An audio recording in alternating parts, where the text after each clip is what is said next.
तो आज हम क्लास 10th का मैथ्स स्टार्ट कर रहे हैं।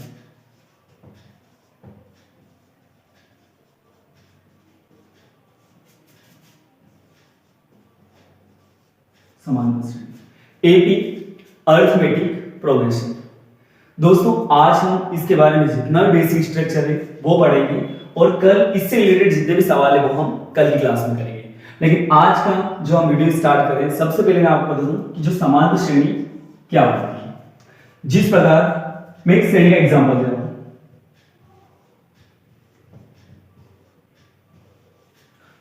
अब ये जो हमें श्रेणी दे रखी है, यहां पे लिखा 1, उसके बाद 3, 5, 7, 9।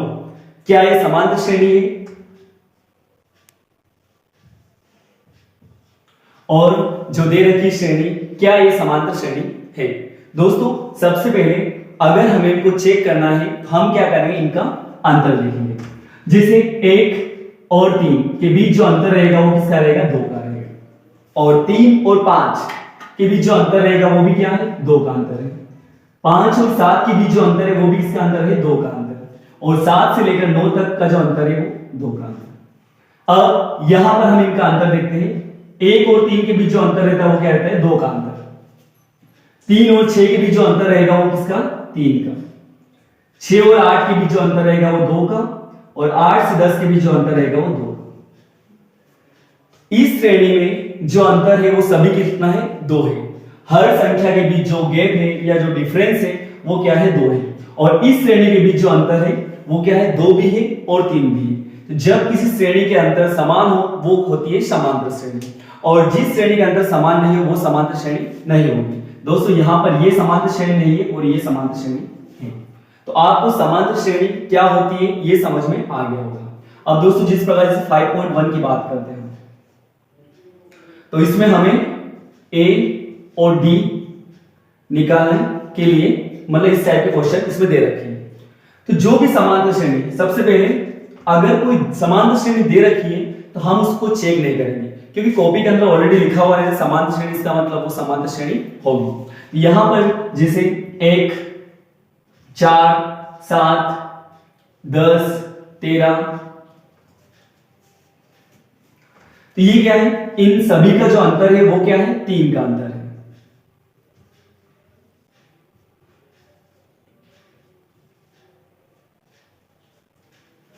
दोस्तों ये जो समांतर है ऑलरेडी क्या है? समांतर श्रेणी है, क्योंकि वहां पे लिखा हुआ है और वहां पे ही लिखा हुआ है। इस तरह से हमें ए और डी निकालना है। हम सबसे पहले ए और डी है। तो इस जो चैप्टर में मैं आपको बता दूं, ए होता है प्रथम पद, डी होता है सारवां पद।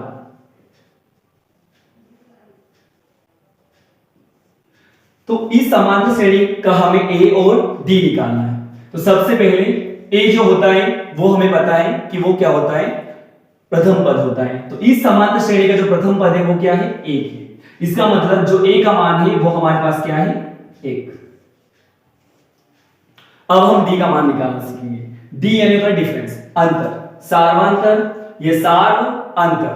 तो अंतर मतलब इस जो समांतर श्रेणी हमें दे रखी है उनके बीच कितने का अंतर है ये हमें देखना है। तो देखो इसके बीच क्या है? 3 का अंतर, मतलब पूरी समांतर श्रेणी के बीच कितने का अंतर है? 3 का। तो इसका जो डी होगा वो क्या होगा? 3 होगा। दोस्तों आपको ए और डी निकालना आ गया होगा।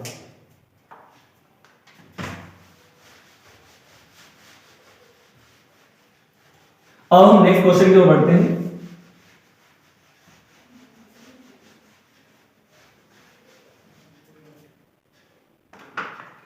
अब इस टाइप के सवाल भी हमें बुक्स के अंदर दे रखे हैं कि जो समांतर श्रेणी दे रखी है वो समांतर श्रेणी है या नहीं। जैसे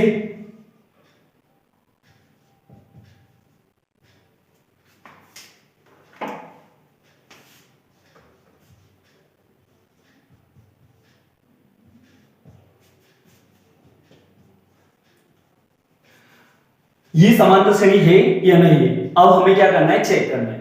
दोस्तों चेक करने के लिए हम डायरेक्ट यहां पे इस टाइप से हमें एक्चुअली एग्जाम में एक्सप्लेन करना रहता है। तो हम क्या करेंगे? एक्सप्लेन करने के लिए इनको पहले नाम से डिनोट करते हैं। तो आपको जैसे पता है कि पहले पद को क्या बोलते हैं, ए बोलते हैं। तो ये इसको हम क्या मान लें, A1।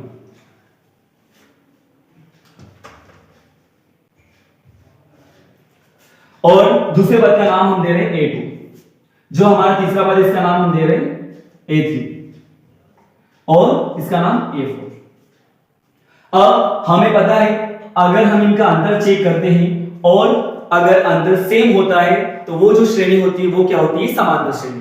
तो इस टाइप के सवाल हम सोल्व कर रहे हैं। तो आपको पता है हम इसमें से इसको माइनस करेंगे, इसमें से इसको माइनस करेंगे और इस संख्या में से इस संख्या को हमें क्या करना है, माइनस करना है।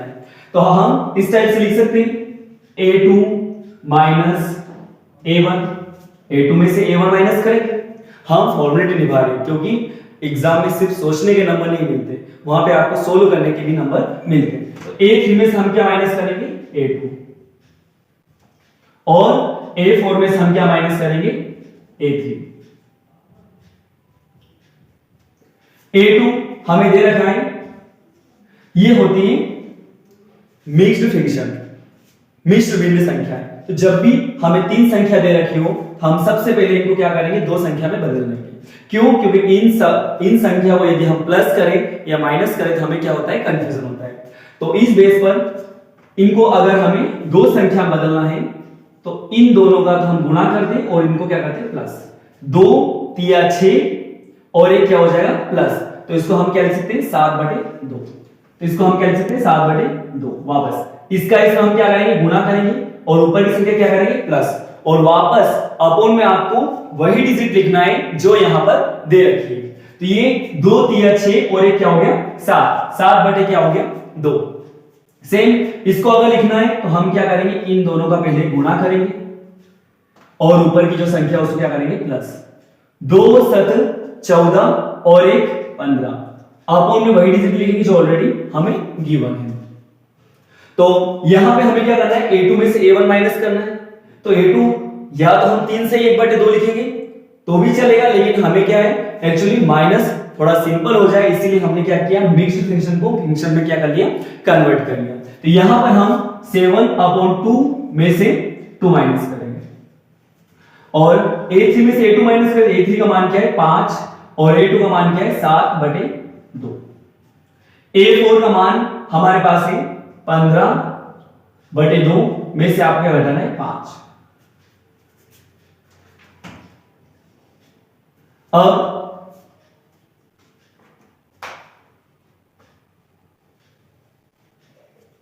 यहां पर दोस्तों हम इनको माइनस कर रहे हैं। 7/2 में से हम क्या घटाएंगे, 2। जब भी हम माइनस करें, अगर किसी एक संख्या के बटे में कोई संख्या हो और दूसरी संख्या के बटे में कोई संख्या नहीं हो तो सबसे पहले 1 लिख दिया करो, क्योंकि मैथ्स में हम किसी भी संख्या के बटे में 1 लिखेंगे तो कभी गलत नहीं होगा। क्यों, क्योंकि 1 का किसी भी संख्या में भाग करते हैं तो आंसर वही आता है, इसलिए मैंने बटे में 1 लिख दिया। और हम यहां पे क्या करेंगे, क्रॉस इंटू। तो इसका इसमें गुणा करते हैं, इसका इसमें और इन दोनों का इनमें। तो 1 का 7 में करेंगे, यहां पे आएगा 7 माइनस इसका इसमें 2 दूनी 4 बटे 2 एकम 2। 7 में से 4 माइनस करेंगे तो यहां पे आएगा 3/2। तो इसका जो आंसर आया हमारे पास वो आया है 3/2। अब हम इसको माइनस करते हैं तो यहां पर इसके बटे में ऑलरेडी 2 दे रखा है, लेकिन इसके बटे में नहीं है, हम इसके बटे में क्या मानते हैं, 1। अब हम यहां पे क्या करेंगे, तिरे गुणा करेंगे इनका। तो 2 का 5 में गुणा होता है और इसका इसमें होता है और इनका ऐसे होता है। आप इस टाइप से डिनोट इनको याद रख सकते हो। 2 का 5 में करेंगे क्या आएगा, 10। 7 का 1 में करेंगे क्या होगा, 7 बटे 2 एकम 2। तो यहां पर 3/2। इसका जो आंसर आएगा वो भी क्या आएगा, 3/2। अब हम 15/2 में से 5 क्या करेंगे, माइनस करेंगे। तो इसके बटे में क्या है, 2 और इसके बटे में कुछ नहीं, हम क्या मानेंगे, 1। अब हम इनका तिरे गुणा करते हैं। 15 का 1 में करेंगे क्या होगा, 15 माइनस 2 का 5 में करेंगे क्या होगा, 10 बटे 2 एकम 2। 15 में से 10 माइनस करेंगे तो 5/2। तो यहां का जो आंसर होगा वो क्या होगा, 5/2। तो दोस्तों जो अंतर होता है उसे हम क्या मानते हैं, डी मानते हैं। तो यहां पे जो हमारा डी है, एक तो 3/2 आया है और दूसरा 3/2, लेकिन जो तीसरा आया है वो क्या है, 5/2। तो इस बात से ये क्लियर हो गया कि जो समांतर श्रेणी हमें दे रखी है वो क्या है, समांतर श्रेणी नहीं है। एक्चुअली ये समांतर श्रेणी नहीं दे रखी थी, ये सिर्फ चेक करना था कि ये समांतर श्रेणी है या नहीं। तो आपको समांतर श्रेणी चेक करना आ गया होगा।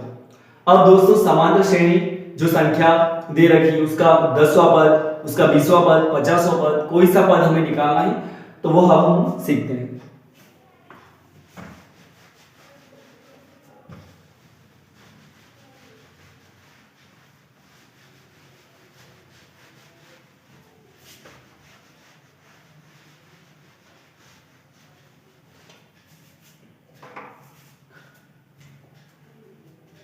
अब जो हमें 5.2 में सवाल दे रखे हैं, वो किसी का चौथा पद निकालना है, किसी का 8वां पद निकालना है, किसी का 12वां पद निकालना है, किसी का 20वां पद निकालना है, किसी का 50वां पद निकालना है, किसी का अंतिम पद निकालना है, किसी का प्रथम निकालना है, किसी का सारवांत निकालना है। तो इस टाइप के हम सभी सवाल यहाँ पर सोल्व करते हैं।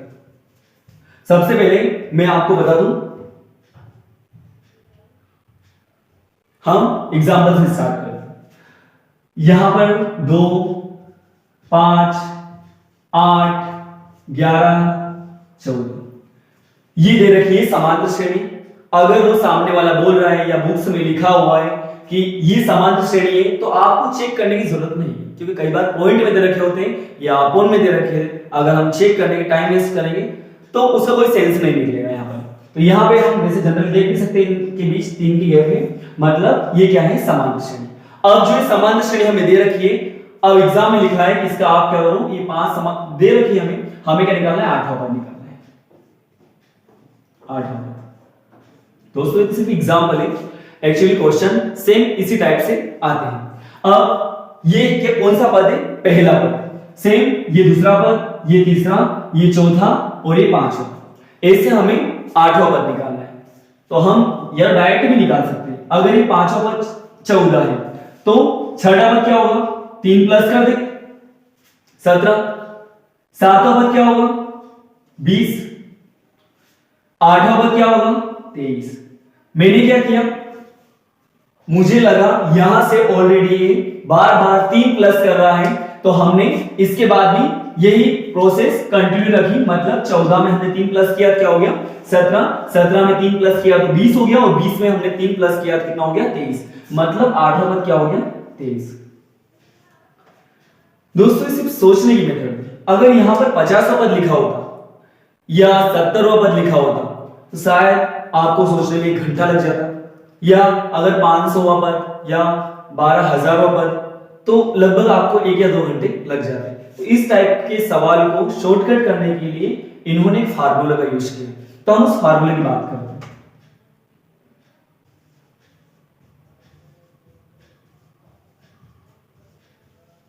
सबसे पहले हम इस फार्मूले को पढ़ते हैं। मतलब इस फार्मूले के थ्रू हम कोई सा भी पद निकाल सकते हैं, कोई सा भी पद निकाल सकते हैं। अब यहां पर आपको इतना पता है कि जो ए है वो क्या है, प्रथम पद, और डी जो है वो क्या है, सारवांत पद। तो सबसे पहले मैं आपको बता दूं कि ए एन जब भी आपको दिखे तो आपको डायरेक्ट सोचना है कौन सा पद, कौन सा पद। क्यों?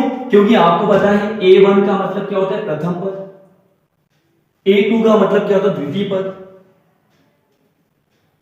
A5 यानी 5वां पद। अगर AA लिखा तो अभी क्या है, फिक्स नहीं पता कौन सा पद, तो हमने क्या लिख दिया, कौन सा पद। A होता है प्रथम पद, A यानी होता है पदों की संख्या,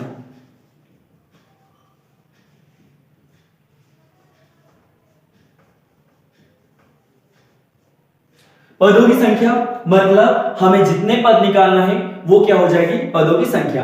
कहने का मतलब अगर लिखा है 15वां पद ज्ञात कीजिए तो n का मान क्या होगा 15, 20वां पद ज्ञात कीजिए तो n का मान क्या होगा 20वां, 50वां पद ज्ञात कीजिए तो n का मान जो होगा वो क्या होगा 50। तो आपको a यानी होता है प्रथम पद, d यानी होता है सारवांत, और an का मतलब होता है कौन सा पद, n यानी होता है पदों की संख्या। अब एक्चुअली अगर हम इस फार्मूले से इस क्वेश्चन को सोल्व करते हैं और अगर आंसर 23 आ जाए, इसका मतलब ये जो फार्मूला है वो क्या है, सही है, और इस फार्मूले का यूज हम कर सकते हैं। इस फार्मूले का यूज हम क्यों करेंगे, कोई सी भी समांतर श्रेणी का कोई सा भी पद निकालना हो तो हम इस फार्मूले के थ्रू निकाल सकते हैं। अब वो कैसे, तो यहां पर हमें सबसे पहले जब कोई समांतर श्रेणी दे रखी है तो हम समांतर श्रेणी से दो चीजें निकाल सकते हैं, ए और डी। ये जो अभी हम सीख चुके हैं कि ए और डी कैसे निकालते हैं। एक बार और हम चेक करते हैं। यहाँ पर ए का मान जो प्रथम पद होता है वो क्या होता है, ए होता है। तो ए का मान हमारे पास क्या है, यहाँ पर 2 है। तो दोस्तों ए का मान हमारे पास क्या है, 2। अब हम इसका मान निकालेंगे। जब भी कोई समांतर श्रेणी दे रखी है हम दो चीजें निकालेंगे उससे, एक तो ए और डी। अब यहाँ पे जो डी का मान है, डी यानी होता है अंतर, तो 5 में से 2 माइनस करेंगे क्या बचेगा।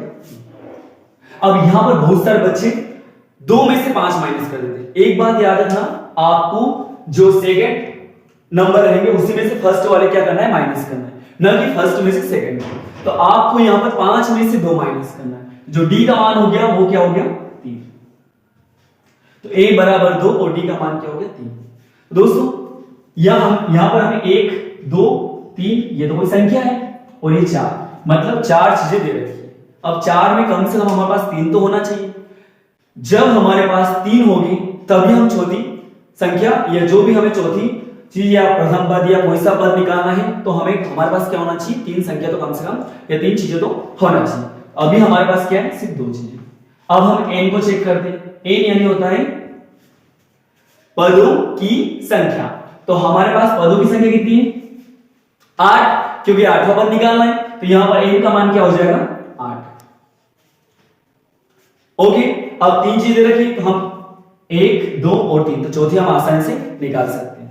अब यहां पर कौन सा पद निकालना है, 8वां पद।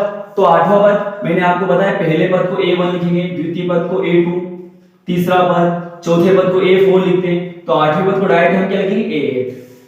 यहां पर हम क्या लिखेंगे, a8। a का मान हमारे पास है 2,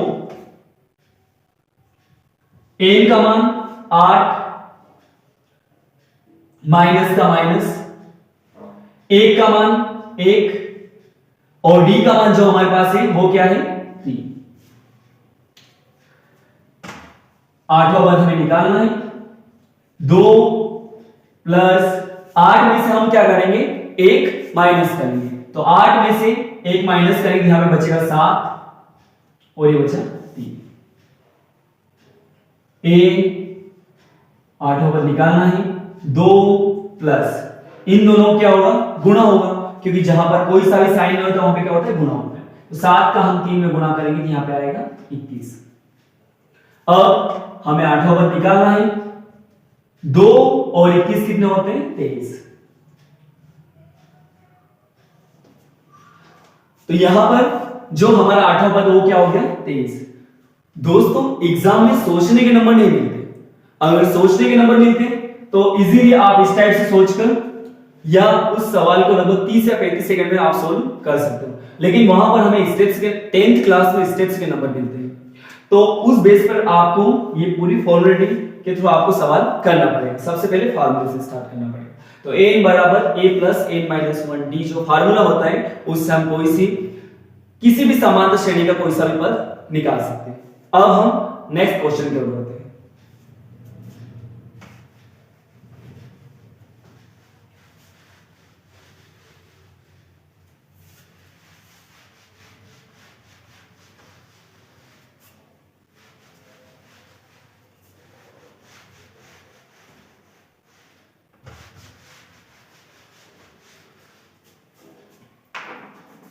अभी मैंने इसे बताया आपको कि a n बराबर a प्लस a माइनस 1 और d होता है।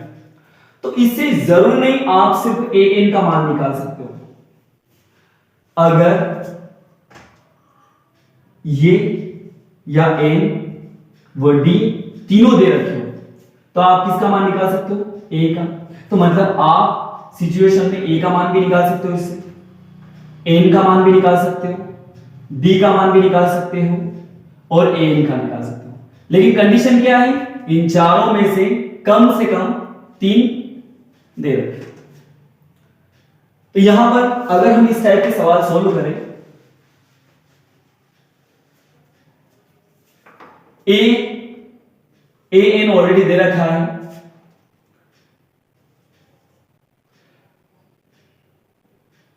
एन बी मान ले हम यहां पर, और अब हमें क्या करना है, ए क्या करना है, फाइंड। दोस्तों इस कंडीशन में आपको पता है ऑलरेडी हमें क्या दे रखा है, एन दे रखा है, एन दे रखा है, डी दे रखा है। तो इस कंडीशन में हम क्या फाइंड करेंगे, यहां से ए। तो यहां पर ए एन का मान हमें दे रखा है 22, बराबर का बराबर ए का मान क्या होता है, नहीं दे रखा है, तो जिसका मान नहीं दे रखा है उसको हम सेम लिखेंगे, प्लस का प्लस एन का मान 5 दे रखा है, -1, डी का मान हमें क्या दे रखा है 2।